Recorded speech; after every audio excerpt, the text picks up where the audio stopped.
Welcome to the Superhero of Love podcast. I am Bridget Fonger. I wrote a book called Superhero of Love, Heal Your Broken Heart, and Then Go Save the World.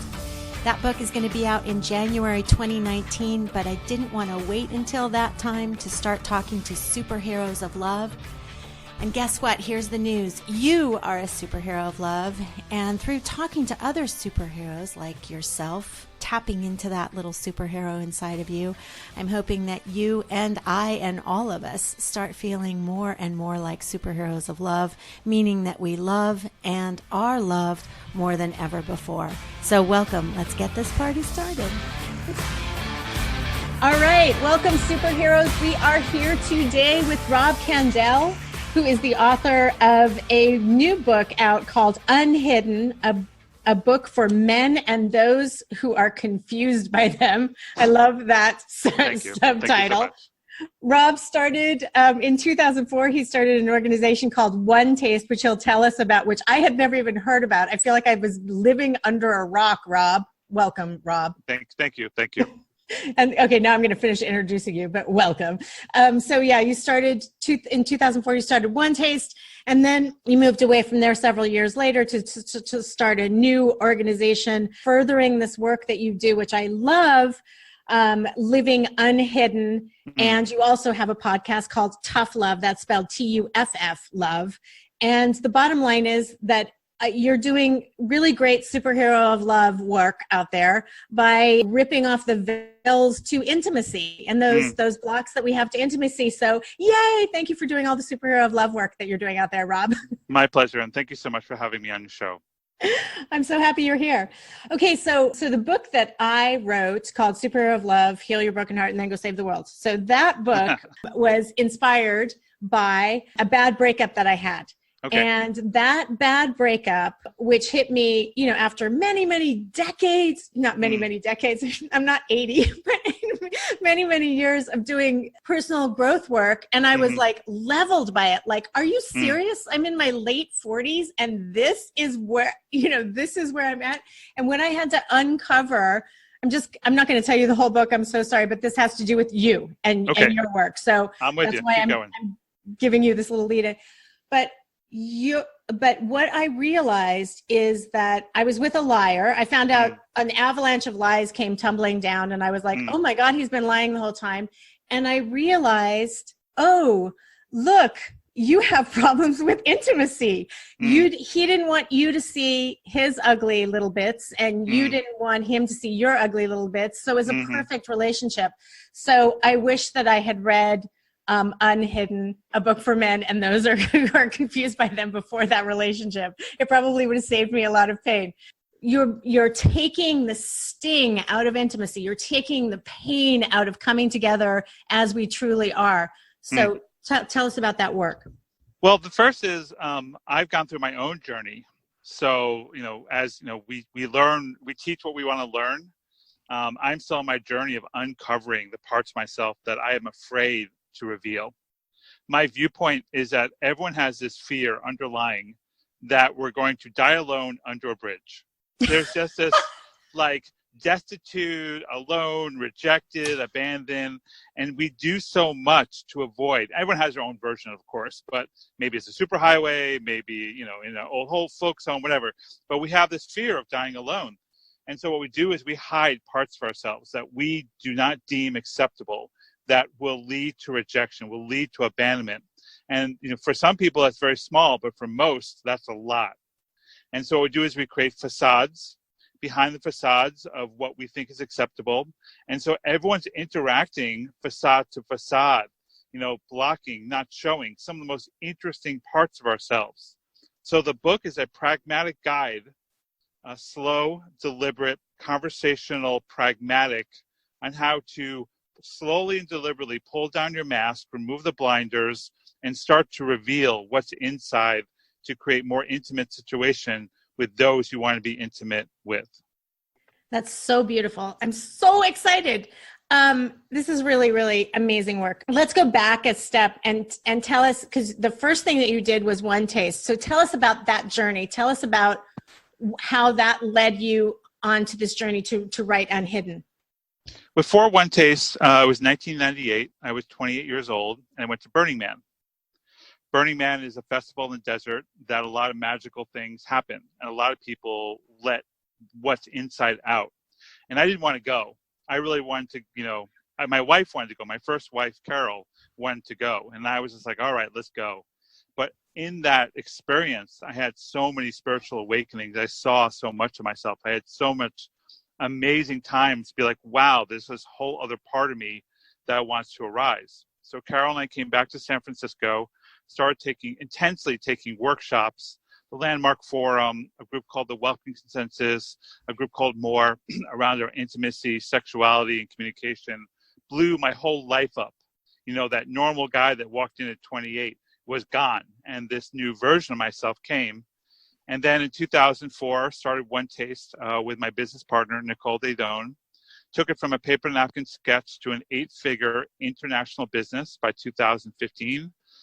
Left, burnt out, sold my shares, came to Venice Beach, California, and started this last 5 years of my life, which is building this business, doing a podcast, having a coaching business, and writing this book, which has been near and dear to my heart.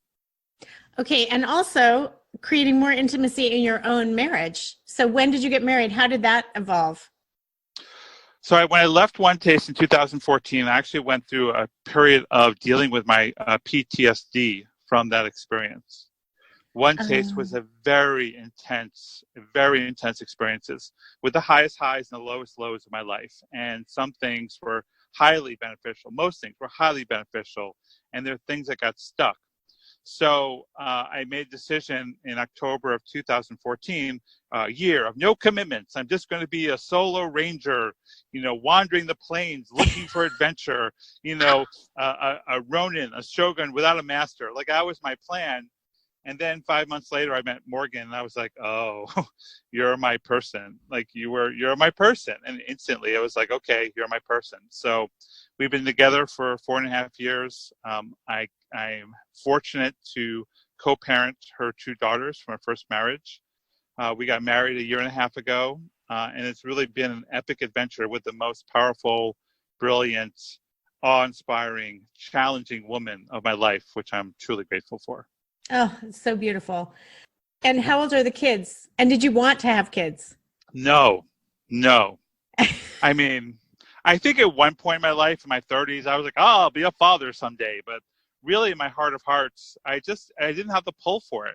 And at One Taste, my 10-year One Taste, I reparented, acted as a father figure for thousands of students. I taught over 10,000.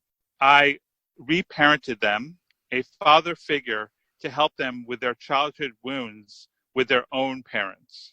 So I was that figure. A lot of people called me dad. Father's Day, people said Happy Father's Day to me. I really had the honor of being that role, of being a person to help them through their pain. Right. And then when I met Morgan, I was like, okay, this is a new adventure. I met them when they were 4 and 6. They're now 8 and 10. Oh. And 2 girls. And they drive me crazy in many wonderful ways. And I've learned so much, such a beautiful expansion, and learning to be a stepdad to really 2 powerful beings. Oh, that's so beautiful. So I want to talk about the Me Too movement a little bit, and how that is kind of screwed up our senses of maybe masculinity and femininity, and also I think on in a way it has affected the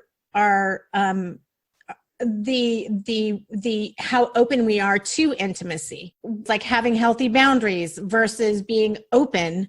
That's like sometimes that's a tightrope that we're walking, and like I'm on the tightrope and I'm really secure, but now you're about to fall off. How do we make you secure? Okay, now I'm insecure. Now that back and forth of. So what's your advice for people during this tender time for our hearts? Wow. Well, first I want to say I don't think the Me Too was the cause of the challenge between masculine and feminine. Right. Yeah, no, that's to be clear. That either. No, mean that we're kind of at this heightened awareness of it. Yes. And some people are shutting down more. Some people are opening up more. I'm just saying I feel like it's an opportunity for us all to grow and to open our hearts, in a way that feels safe, right? Yeah. Well, me too. I think for me personally, I think it was the most amazing thing. I'm 100% supporter of it. I think in terms of societal experiences, it's going to be one of the most important of my generation. And if I could take a second. So part of the book is, the title is called, "It's a Tough Time to Be a Man." And that drew a lot of flack from a lot of people. Like, what are you talking about? It's a great time to be a man. Men always are in the power position. Men always have the opportunity, et cetera, which is true. And if you look at the history of masculine and feminine, let's actually say man and woman, for the last 6,000 years, that's when the patriarchy started, around 4000 BCE. So we've been living in a patriarchal society for over 6,000 years. If you look at the recent history, starting 170 years ago with the women's suffrage movement in 1848, Seneca Falls, New York, to the 19th Amendment with women with the right to vote in 1920, to World War II, where women entered the workforce, in the 1950s and 60s, where society was trying to push women back into the kitchen, back into that diminished role. Betty Frieson, The Feminine Mystique, is a great book if you want to learn about that. And women were like, no. And all of a sudden, the 60s and 70s, with the etch-a-sketch of our entire culture and, the balance, and really the amazing experience of the 60s and 70s. And then what happened in that time is that the educators started to offer more opportunity for girls, women under 18, in school, especially around the areas of STEM, science, technology, engineering, and math. And so what we've seen is this epic evolution in the last 50 years. Women dominating the school system, standard men jobs like construction and manufacturing decreasing, 8 million jobs lost since 2002. The gender pay gap, which was 64 cents a woman to a man's dollar in 1980, is now 93 cents for a millennial white woman entering the workforce in 2012. Wow, I didn't know that stat. Thank you. Yeah, we're seeing this huge evolution. And so if 6,000 years of habits and scripts handed from generation, men, grandfathers and fathers handing to their sons, is now really changed. Then you have Me Too, which all of a sudden was a huge wake-up call for all genders, saying, hey, this isn't going to work anymore. You can lose your career. And I think we're in this period of unknown, of chaos, where women are rising in power. Men are pretty much staying the same, and they have the opportunity for the best party of all time with empowered women, but instead they're kind of shrinking. They're kind of, like you're saying, avoiding intimacy. So from my work is be like, hey guys, it's time for us to step up, to admit where we don't know things, to look at our biases, to look at our habits, to look at our chauvinism, because if you do and you're willing to play and improve, this is the best time in history to be a man. I love that. And that's one of the questions I wanted to ask you is, how do you bring fun and play into your marriage, also into relationships? Well, one is you just declare, this is important to me. That's good. Right. Simple. In my book, I have a process to solving any problem. It's not going to solve any problem. I'm just saying I have a process, a framework to go from point A to point B. The first step of the framework is called to confront. And what confronting means is you're willing to look at what's happening in your life that's suboptimal. Not bad, but suboptimal. Look at your relationship. Wow, we used to talk all the time and now we're on our phones all the time. Or, you know what, our sex life is diminished and we're not talking about it. Or, wow, I'm watching porn way too much, or I'm drinking too much. It's a confrontation. It's seeing, it's removing the blinders to pay attention to where your life is suboptimal. Then the next step is to investigate, to research. We live in information-rich time. We have the Google, go search about it. Then there's a commitment of, okay, I'm going to work on my weight. I'm going to work on my porn addiction. I'm going to work on our sex life. I'm going to work on our communication. And then the next step is to build a practice, a deliberate practice. You can create or get a coach, or, sign up for a workshop, read your book, get inspiration, build that practice, do it for a set amount of time, and then decide to do it again or not. But if you're willing to confront, this is the first step, is be That's like, right. Wow, this isn't the way I thought it was going to be. Now let's do something about it. So that means getting off Netflix, getting off the couch, getting your ass in gear and living life the way you want to live it. And then swing back into the fun, because that will open up the fun factor for sure. I think fun, just to finish the thought, is fun is when you're in motion. Fun is when you're in your purpose. It's it's fun to get out of your status quo, the malaise, the habits, like if you do the same thing, you're eating the same thing, you're having the same conversations, that's boring. The human brain craves novelty and excitement and newness. So get off. You got to do it, though. It's not going to happen to you. You have to create that and magnetize that into your life. Right. Fun isn't going to come knock on your door and say, hey, come out and play. You have to go out and, right. That's great. Go and grab it. And can I just tell you how much? So sorry. Go ahead. Say that again. No, I said, go ahead. There's nothing more on my side. Okay. I just wanted to say I really appreciate suboptimal so much because I can be a stick-waving, punishing school marm about my self-development. So suboptimal is so freeing. I love that. Thank you. Yeah. There's a book by Jim Collins, Good is the Enemy of Great. That's great. So it really is that we get stuck in the good, but that stops us from the great. And a lot of people are in the bad. You can't go from bad to better. You can just go from bad to good. And once you're at good, then you can get to better. So definitely suboptimal is a powerful framework to look at your life. That's really cool. You said something when you were talking about the Me Too movement and how it's, I know what I want to say is that's one of the things you keep mentioning, the word blinders. And that was in my transformation, that was something that I was struggling with on my face, trying to rip the blinders off and then they would grow back and then I would rip them off again and then they would grow back. So I relate. Yeah. Ripping is not good. Right. Ripping is like that diet where you stop eating everything all at once and you do it for 7 to 10 days and you lose 4 pounds and you're like, I hate this. And start eating again and gain back 6. It's like, no, build a practice in your life of deliberateness, build a practice of communication, be good to yourself, be soft, be deliberate with your practices. Like I am doing something called intermittent fasting. I am too. I just started 2 weeks ago and I love it. Oh, it's amazing. It's amazing. So intermittent fasting is 16 hours for me, 16 hours of no eating, 8 hours of eating. And are you about to eat at 12? Are you about to eat at 12? Right after this, I'm free. Yeah. I'm free to eat. Yeah, me exactly. Too. Yeah, exactly. 7:30 to 11:30. I do 12 to 8. But anyway, okay, perfect. And there are times when it's 10 o'clock in the morning and I'm starving, and so I eat, and I miss that day. So you're being softer with yourself. See, this is so amazing that you brought this up because I'm literally in week 2. How far in are you? 3rd month. Oh my gosh. Okay. Yeah. So you're a pro.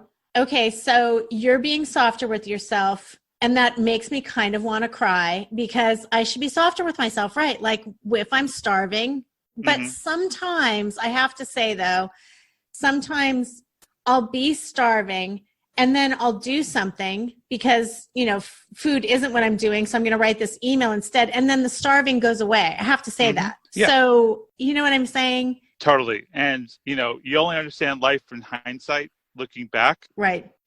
So it's a good practice. And the difference of I'm just starving. Let me drink a glass of water.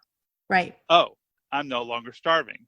Yeah. To, I'm actually feeling a little lightheaded because I haven't eaten.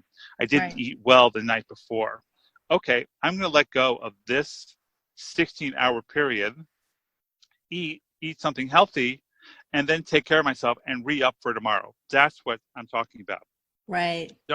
Don't beat yourself up. Don't self-flagellate.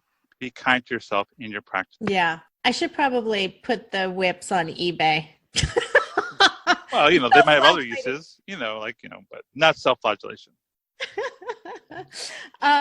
Okay. So, I know what I wanted to say also is that some people, what do you say to the people? Because I still have people in my life who dealt with abuse when they were children, or rape, and they don't want to take the blinders off. They don't want to dive into that. They don't want to look at that, and they don't want anyone else to look at it either. So it's thwarting intimacy because they're afraid of drowning in that pain. So what do you say to those people? What tips do you have for them to soften, open up? I say stay exactly who you are. Don't change unless you want to. And we're moved by inspiration or desperation. You listen to a podcast, you read a superhero book about after your heartache, you get inspired, and you're like, okay, I want to deal with this childhood wound. I want to deal with this sexual trauma. Or, you've just left your third relationship in, a year with an amazing person, and you figure out the common denominator is you, and you're like, okay, I want to work on this. That's the point of desperation. Then go work with it. But if you're not interested in changing your status quo, if your status quo is acceptable to you, then I would recommend don't do it until you really feel. Now, these changes can be really minute. Like it's not all or nothing. It could be like, in terms of weight loss, I want to lose 10 pounds, or I want to drink 4 glasses of water a day, or I want to go to the gym once a week, or take a walk every single day for 15 minutes. Like, we're not talking, it has to be drastic. Now, if you're in a relationship with someone who doesn't want to change and is bugging you, then you have to look at who you're choosing as your life partner. Why are you magnetizing these people into your life? What's the benefit? Like you said, the liar enabled me not to be intimate, and then make decisions for you in your own life. Right. So it's one of choice. Again, it's confronting. It's one of choice. It's one of awareness, and then making deliberate choices from there. Yeah. I like that you're recontextualizing the word confronting, front and center. Yeah. Bring it up front. Confront, bring it up front so that we can look at it together with an open heart. Most people just push their dark side, their negative feelings, their jealousy, their anger into what's called the shadow. The shadow is part of our system that's, we don't confront. I talk about the shadow a lot in this podcast and in my book. Yeah. So we push into the shadow, and guess what? Guess what runs us? The things we don't confront. So for me, I confront everything. Morgan and I, my wife, we confront everything. That's what makes our relationship so much fun and so challenging. From the most minute little thing, something I said, to the funnest things and the darkest things. So we bring everything to the forefront. We bring everything to be unhidden, so it no longer controls our relationship, and it adds to a lot of motion in our life. That's beautiful and fun. Okay, tell us about Tough Love, your podcast.